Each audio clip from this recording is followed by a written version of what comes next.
I'm here to be an all-time great. You're now rocking with the best. Purple yellow, purple yellow, purple yellow, purple yellow. The Lakers repeat back-to-back titles. Welcome to the Big Baby Jonathan Sports Podcast. Oh, he's smoking hot. The latest Laker news. Another great Showtime feed. The greatest Lakers show. This is going to be legendary for a long time. This is the Big Baby Jonathan Sports Podcast. Lakers all day. Go Lakers!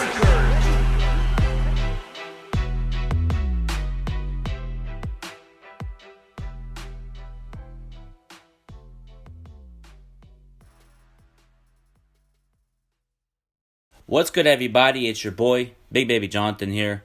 Welcome to the latest edition of the Big Baby Jonathan Sports Podcast. On the line right now, I got Ryan Ward, Laker writer for ClutchPoints. How's it going, man? How's the quarantine going for you and your family, man? Hope all is well.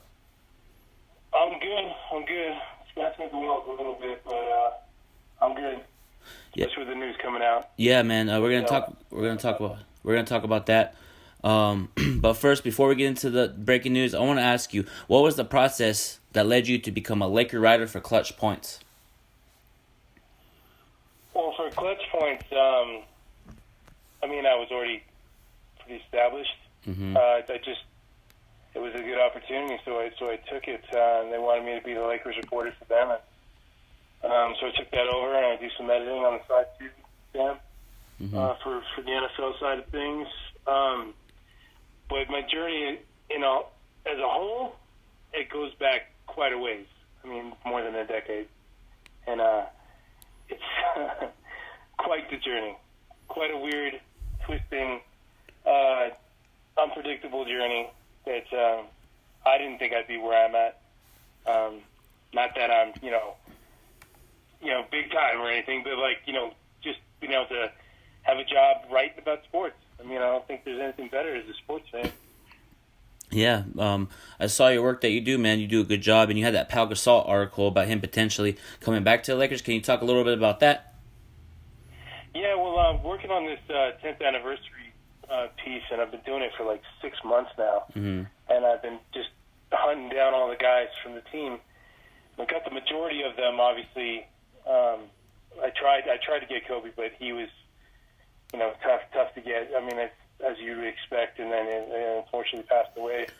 But I got Pau a few weeks ago, and it was a quick process, and he was great. I mean, we talked on the phone for a good 40, 45 minutes, all about his Laker teams, how he felt about them, even the MJ doc we talked about. I think it was only the first couple episodes that were out on the MJ doc.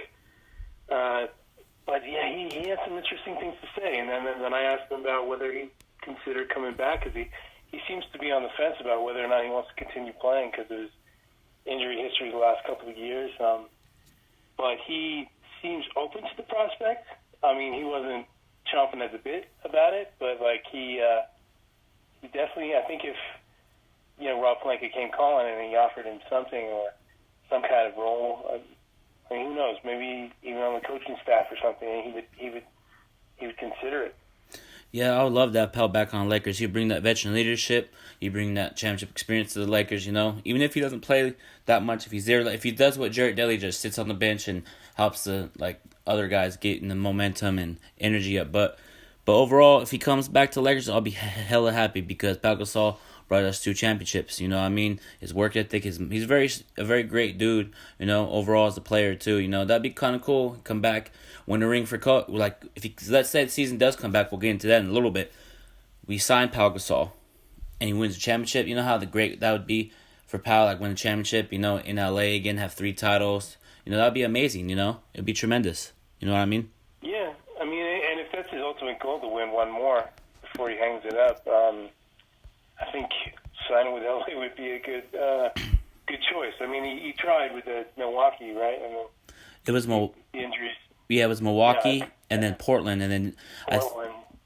and then Portland hired him for a consultant, and then I haven't heard about him coming back until you wrote the story. Yeah. So he seems more open into doing the overseas thing, Spain. Yeah. Maybe go one more run with Spain. But I think it all depends on his health. I mean, if he can hack it, I think he'll give it a shot. And if he has the opportunity, he'll give it a shot. But I don't know. He's a guy who kind of keeps his options open. I could tell. He's not ready to shut the door. You can also tell that. Yeah, he's not ready. I'm looking forward to. Hopefully, he comes back to the Lakers. But we got breaking news today. The NBA players return rules expected June 1st. So I'm gonna read the guidelines for today. Teams expected league to use guidelines to have players come back. They're out of state, like Dwight Howard's in Atlanta. He's gonna have to come back July or June 1st. And then workouts can start ramping up. So what is your thoughts, Ryan, about today's breaking news? Like, what are your thoughts in general? Are you optimistic, or do you think overall the season going to come back 100% by this news today? Well, I've been hearing for at least 2 months now that Memorial Day was kind of a target for the guys, for the league to actually put in something in play. And it sounds like it's all shaping up the way I was hearing things. I think there's no question. They'll be back. They're going to at least give it a shot. I think outside of something crazy happen, like maybe a second wave happens when things start opening up in the big cities, and then they're just like, okay, well, we just can't handle this. And they shut it down quickly, just the way they shut it down the first time. But it just seems all systems go. I mean, if you've even been paying attention to Jared Dudley and what he's been tweeting lately, I mean, he knows what's going on, and he's been hinting at it the whole damn time, and then kind of confirming it when it comes out, right? It's going to happen. It'll happen in a matter of time. And then it seems like Walt Disney World seems to be Walt Disney. front-runner. Yeah, Walt Disney World and Vegas, but I don't see Jared Dudley's tweets because he blocked me on Twitter. Because me and him had like a beef because he said something about nobody wants to play with Kobe. Kobe was still in the league at the time, and somebody was like, right. he's like, nobody wants to play with Kobe because of his attitude. And I tweeted back, nobody wants to play with you, and he blocked me. So, I saw something today also that 90% of players are sure that the season's going to come back. I know he was on a conference call today talking about what happened, today's news, you know what I mean? Yeah, I think there's no question it's coming back. Yeah. For one, it's too much money for them to lose, right? Yes. So why not try it? Why not roll the dice? I mean, they'll get something out. I mean, everybody's going to be glued to their TVs watching this. And that's I will. I'm sure you will. I'm sure all Laker fans will. I don't know how the media angle is going to happen yet. I have gotten no updates whatsoever on our kind of access or what we're going to do, or if we can interview the players on a Zoom call or something afterwards, or it's like a conference call. Lakers have been tight-lipped on it. NBA's been tight-lipped on it. So I have no idea. I'm hanging in the breeze with a lot of other guys, but that'll be interesting too. Yeah, man. I always want to know. Oh, sorry about that. Go ahead. No, I said I was just curious to see how we're going to be able to cover this. Yeah, see, I always wanted that too for the media and stuff. Like, that's the thing. Like, what is that like? Let's say the NBA season announced coming back, playoffs start. Like, let's say they go play in Orlando. Where is that like the owners? Could like Jeannie Buss go and watch their team play, or does she have to watch it from home? Does that like the camera people, the commentators? Like, I'm interested to see what the NBA says about all that. You know what I mean? Because if they say no, play without fans, does that mean like no cameraman, no commentators? I'm interested to see how that comes about. I'm sure they're going to limit the amount of people as much as possible, right? So even if the media does get allowed to watch in some form or another in the building, it would probably be a handful of guys.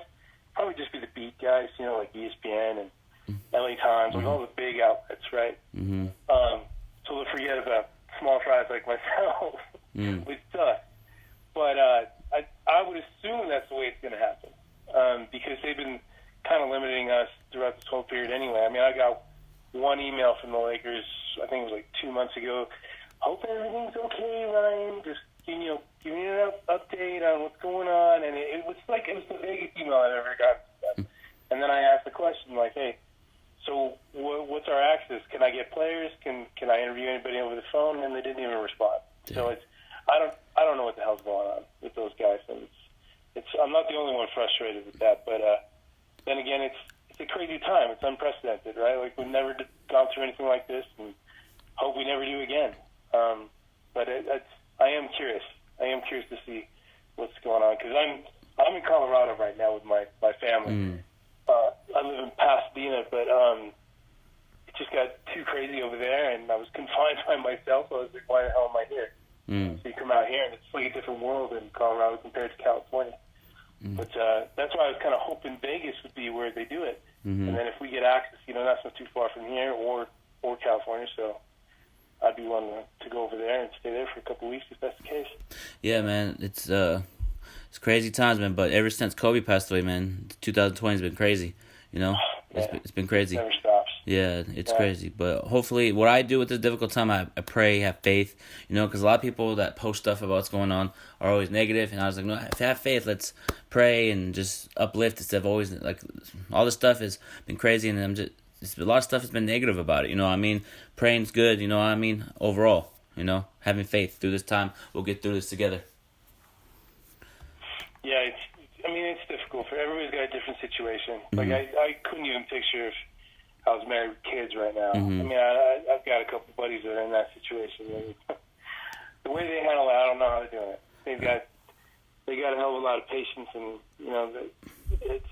I don't know. I'm kind of glad I'm in the situation I am, and being able to come over here and hang out with the parents and my sister and stuff. So. You're listening to the Big Baby Jonathan Sports Podcast Show. I got Ryan Ward from ClutchPoints on the line. We're talking about the NBA coming back potentially mid-July. I'm going to ask you this. What is your thoughts about the NBA canceling the draft lottery and the draft combine overall? What is your thoughts about them canceling those two events? It's weird. I didn't think that they would kind of go through with it, but then, we watched, I don't know if you watched the NFL draft, and that kind of went off without a hitch, right? Yeah, I watched it. Seemed to work well, but the thing is, the NFL was already set. The draft order was set. People knew, when they were going to draft and all that. And the NBA had none of that. So, and now to make things even more confusing, you got all the players signing with the G League, and it's kind of like a shift, like a major shift in what's happening. Like the NCAA is kind of taking a back seat now, or it's like you're kind of seeing what could be happening in the future. With players rather go in the G League than go to Duke or North Carolina or wherever, and even though NCAAs, I think, what was the recent rule change where they said they can make money off of their likeness now on social media or something? Yeah, I saw that. They can start to get paid, right? Yeah. But not as much as the schools are getting paid. Yeah. Nowhere near. But it's tough. I don't know what you would have done. I don't know how it could have worked, or what's going to happen now. Yeah, I seen something like that where the athletes starting to get paid. That's cool, man. Because let's say if Zion Williamson if they implemented that getting to paid, say that Zion Williams came through, when this time came, he would have got paid. He would be the star, getting paid, to play. That's what it should be. You deserve to get paid to play, not just play for free, That's how I look at it. Same with college football. You should play. If you get to college, let's say you go to USC to play college football, you're a quarterback. You should get at least some type of money, That's why a lot of these people go behind people's backs and try to get money behind the scenes, Because it's not right. Yeah. The college program, is going downhill. And that G League thing is a great idea. Let's say if LaMelo Ball was coming up. I know he's going to get drafted, Let's say they had that G League thing when he was overseas, he would probably went to the G League, real quick, and then get picked up. So I'm glad that the G League is starting to come up really good, and NCAA. I'll still watch college basketball, but overall, I don't know. I just don't like how they run things over there.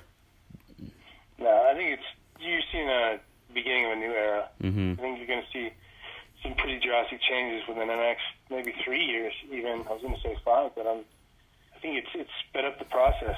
All these kids agreeing to sign with the G League or whatever, and it's going to be interesting to see how colleges react to this. And this period in time is just insane. Mm-hmm. It's all over the place, man. So many things that have been what we're used to, day in day out, have just completely changed. We didn't have March Madness. That threw me for. That's the only time I watch college sports, really. Same here. Every time I find it interesting. Yeah. Because then you know who the real players that are going to come out. Like John Morant. I loved watching John Morant last year. Zion Williamson, R.J. Barrett. I mean, I can't sit through these college seasons anymore. I can't watch college football. I think it's a joke. I think you see scores like 70-3. It's like what was the point of putting that game on? I don't understand. It's like watching a video game. I don't get it. But I think a lot of stuff's going to change in the years to come, and this period might be kind of like an easing into the madness to come. But we'll see. Yeah. Who knows? Yeah, it's a crazy time right now, but overall, I'm just excited for the NBA probably coming back, and NFL, I'm excited. Hopefully, they're going to come back. So you were a sports writer, also for Clutch Sports for the Las Vegas Raiders. So I'm going to have to end this call, man. You're a Raider fan. I'm a big-time Charger fan. No, I'm just playing, man. No, it's Raider. You guys might be good again. Yeah, the Raiders might be good, but overall, they had a good draft. They got great talent over there, John Gruden. And let me ask you this about Derek Carr. If he struggles, do you think he's going to get traded? Like, let's say season starts, he's struggling. Do you think they're going to trade him or just cut him and let Marcus Mariota start for Derek Carr? I don't think they'll trade him or cut him. They'll just bench him, and then he'll leave after the season. I think I feel bad for Derek Carr. I think ever since he got hurt on Christmas Day, I think it was, against the Colts, like 2 or 3 years ago, where he broke his leg during a game. He hasn't been the same. I mean, he was an MVP caliber guy, and then just kind of mediocre ever since then. I don't like Derek Carr. I mean, Derek Carr is one of the biggest Kobe fans I've ever seen, right? Like, he's all about the Mamba mentality. That's why I respected him. Yeah. When he came up, and I thought there was going to be big things coming for the Raiders, but it just hasn't been. I mean, I've been seeing those rumors now about Aaron Rodgers could possibly be coming to Las Vegas if it doesn't work out with Green Bay. I know he's pissed off about Jordan Love, right? Like the Packers drafting him. So that would be cool. But then again, Aaron Rodgers would be like 36, 37 or whatever on the downside of his career. I don't know. The Raiders haven't been able to get the quarterback position right for a long damn time. Rich Gannon is probably the last one that was actually like solid for a good period. And even he was older. So, I don't know. I mean, and then you guys got was it Herbert? Herbert? Justin Herbert. I'm a big-time LA Charger fan, but our front office doesn't like to go for the big-time players, man. We had an opportunity to get Cam Newton, but we stick with Tyrod Taylor. You were hoping for him? Yeah, I was hoping for Cam Newton because Cam Newton's a champion. He has a championship experience to the Super Bowl, MVP. He can, with our offense, electric. Austin Eckler, Mike Williams, Keenan Allen, Hunter Henry. And we got great defensive talent, man. You never know, man. I mean, Tyrod Taylor didn't last very long in Cleveland either. Yeah, he didn't. Was it a couple weeks and he got benched for Baker Mayfield? It could be the same deal. Like, he gets benched, Herbert's not good enough, and Cam Newton's still floating out there. Yeah. I mean, they'd be stupid not to sign him. Especially, I mean, windows in the NFL for championships are not very big at all, right? And I honestly think every year anyone can win it. I mean, talent aside, it's one of those leagues where I think any year things can shake up, and then you get the right guys in the right position. Look at the Chiefs. Alex Smith takes off, and it's Mahomes' team, and all of a sudden they win a Super Bowl. The next year. So I think anything can happen. So I can't believe Cam Newton's not signed yet. That blows me away. I'm not a big Cam Newton fan, but I think he's too good not to have a team. It's pretty crazy. Yeah, at this point. Because our Charger team is very talented on both sides of the ball, offense, defense, special teams too. If we could just implement Cam, Super Bowl contending team, quick. But we got to develop. And Anthony Lynn is in love with Tyrod Taylor in the sense of, like, he's letting him have a chance. Everybody's bringing up, he did good again with the Bills, got him to playoffs. But what has he done since then? Starting quarterback in Cleveland. Career backup, that guy. Yeah, starting Cleveland. Got benched for Baker Mayfield. Now he's with LA Chargers with Phillip Rivers. It's just, I'm not a fan of Tyrod Taylor. People think I'm hating, but I'm not. I just want Cam Newton. He'd bring excitement to LA, which the Chargers need going into that new stadium. Well, yeah, that too. I totally forgot about that. Yeah, I mean, you got, the Rams have made some moves. I'm not saying that they're going to be a title contender. I'm not quite sure. I think their window might have closed already. Yeah. But getting Cam, and it's going to be at a serious discount now because no one's really vying for his services anymore. Mm-mm. I thought the Patriots might grab him, but maybe his health issues are way worse than he's letting on, and all the teams know it. Who knows? Yeah, man, it's gonna be crazy. What team picks him up, whoever picks him up is gonna be lucky and he's gonna thrive. But Ryan Ward, I want to thank you for coming on the Big Baby John the Sports Podcast. So go ahead and give out your social media so they can follow you, man. You can follow me pretty much on anything outside of TikTok. I haven't taken that plunge yet. But Ryan Ward LA. That's what I got. Instagram, Twitter. Those are the two big ones that I use a lot. Mm-hmm. YouTube. I haven't really updated that because I haven't had anything. We usually put game stuff, Mm-hmm. locker room stuff. That's pretty much it. All right, man. It was a pleasure if you being on the show. We'll talk soon, man. Take care.